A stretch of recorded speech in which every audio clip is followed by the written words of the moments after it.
Welcome to Virtual Physics. The topic is static electricity. I have a piece of equipment here that I would like you to get to understand. This is a piece of equipment used for accumulation of static charge. It is known as a Van de Graaff generator. You might want first to know the various parts of the Van de Graaff generator. We have a rubber belt. This rubber belt is in contact with a roller down there. The roller is also a good insulator.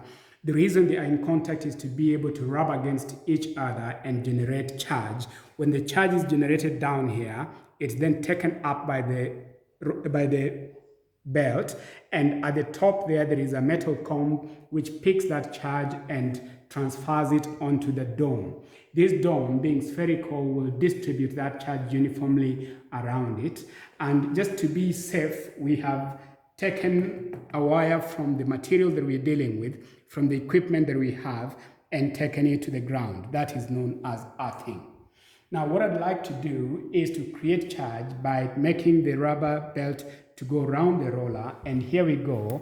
As I take it round and round, there is charge being accumulated on the dome, and we can illustrate that by bringing this piece of the equipment close to the dome, and there will be some discharge that will appear.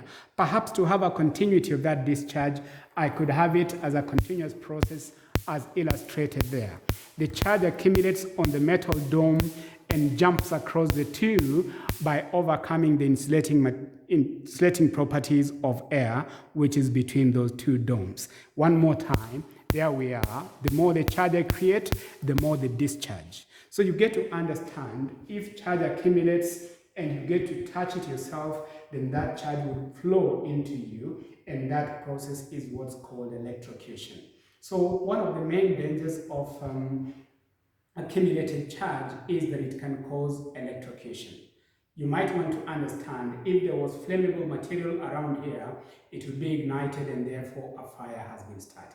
Those are two major disadvantages of accumulated charge that you want to keep in mind. Number one, electrocution. Number two, starting of fires due to contact with flammable material. I'll be mentioning this in a while when we look at lightning and thunder. Thank you.